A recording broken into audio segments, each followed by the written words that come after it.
સુરનગરના ઓદીચોરી બ્રહ્મ સમાજની વાડી ખાતે ધર્મસભા યોજાઈ હતી। સુરનગરના ઓદીચોર બ્રહ્મ સમાજ દ્વારા બ્રહ્મ સમાજની વાડી ખાતે ધર્મસભાનું આયોજન કરવામાં આવ્યું છે, જેમાં દ્વારકા શારદા પીઠાધીશ્વર જગતગુરુ શંકરાચાર્ય સ્વામી સદાનંદ સરસ્વતીજી મહારાજની ઉપસ્થિતિમાં આપણા હિન્દુ ધર્મ વિશે વક્તવ્ય આપ્યું હતું, જેમાં જણાવ્યું હતું કે આપણી સંસ્કૃતિ વેદ પ્રમાણે છે અને તેને જાળવી રાખવી આપણી ફરજ છે। આપણી એકતા જરૂરી છે, તેમજ આપણા પૌરાણિક ગ્રંથો રામાયણ, મહાભારત, ભગવદ્ ગીતા હિન્દુ માટે ગર્વ છે। સાથે સમગ્ર વિશ્વમાં સનાતન ધર્મની કોઈ તુલના નથી અને આપણા ધર્મ માટે ગૌરવ હોવું જરૂરી છે। માતા પિતાને માન સન્માન આપવામાં આવે અને ગુરુજીને માન સન્માન આપવામાં આવે, જે આપણી પરંપરા છે। અને આજે વિશ્વના બધા દેશોની નજર ભારત પર તરફ છે અને સાથે દેશની અંદર વિવિધ સમાજના લોકો અને તેમની ફરજ શું છે, જેમ ક્ષત્રિય સમાજ અને રાજપૂત સમાજ દેશની રક્ષા માટે કાર્ય કરી રહ્યા છે, ત્યારે બ્રાહ્મણો અને વેદ અને સંસ્કૃતિની જળવાઈ રહે તે માટે કાર્ય કરી રહી છે।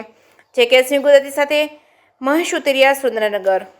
આદિગુરુ શંકરાચાર્યજીએ સમગ્ર ભારતમાં જે 4 પીઠ સ્થાપી એ પૈકીની એક પીઠ એટલે દ્વારકા શારદા પીઠ।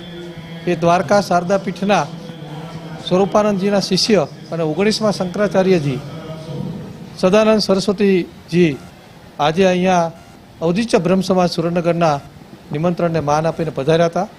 અવધીચ બ્રહ્મ સમાજ સુરેન્દ્રનગર દ્વારા સમગ્ર સનાતની ધર્મ પ્રેમીઓ માટે આ ધર્મસભાનું આયોજન કરવામાં આવેલું હતું અને આ ધર્મસભામાં સ્વામીજીએ જે મનુષ્ય જીવન શા માટે છે અને આપણે ધર્મપરાયણ જીવન જીવવું જોઈએ અને ઈશ્વરને પ્રાપ્ત કરવા માટે શું કરવું જોઈએ, તમામ લોકો ઈશ્વર પ્રાપ્તિ માટે સરખા છે, સમાન છે, આવો દિવ્ય સંદેશો અમને આપેલો।